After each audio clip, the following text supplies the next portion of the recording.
23 dekabr gecəsi Ukraynaya məxsus pilotsuz uçuş aparatları Stavropol diyarının Budyonnovsk şəhərinə hücum edib və sənaye zonasında yanğınlara səbəb olub. Bu barədə Stavropol diyarının qubernatoru Vladimir Vladimirov məlumat verib. Onun sözlərinə görə, hücum nəticəsində ölən və ya xəsarət alan olmayıb.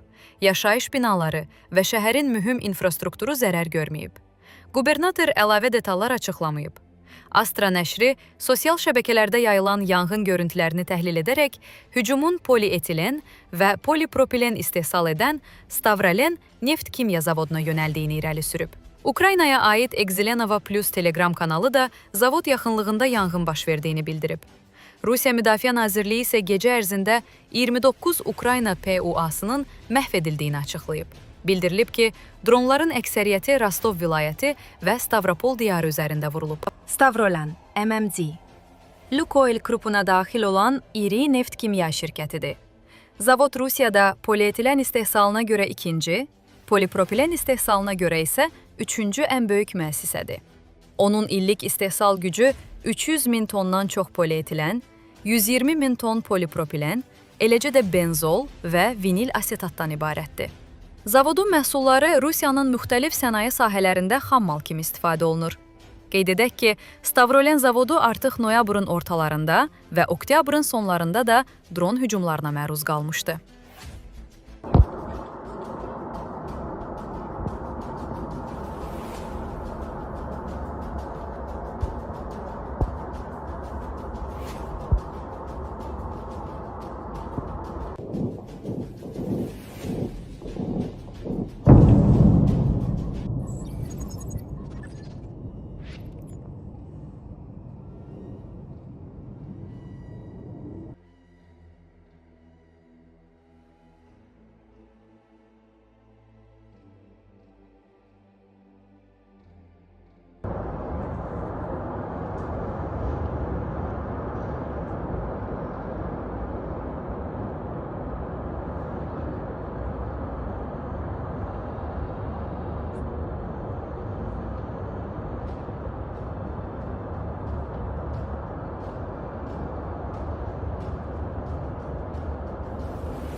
Ukrayna Milli Qvardiyasının 13-cü əməliyyat briqadası Xartiyanın kəşfiyyat zərbə qrupunun döyüşçüləri Xarkov vilayətinin Kupyansk şəhəri və ətrafında daha bir sıra uğurlu əməliyyatlar həyata keçirərək işğalçı Rusiya qüvvələrinin maddi-texniki təminatını pozmağı bacarıblar.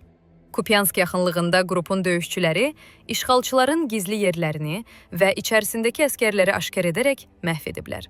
Daha sonra onlar şəhər daxilində Rusiya qoşunlarının toplaşa biləcəyi binaları hədəfə alıb, onlara dronlar və artilleriya ilə zərbələr endiriblər. Sonra binalara daxil olaraq təmizləmə əməliyyatları aparıblar.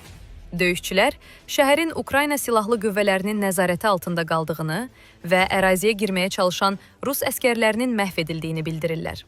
Qeyd etmək lazımdır ki, Rusiya Kupyanskı ələ keçirdiyini iddia etsə də, Şəhərdən görüntülər bunun əksini göstərir. Bundan əlavə, Ukrayna prezidenti Vladimir Zelenski şəhərə baş çəkib və oradan görüntülər yayımlayıb.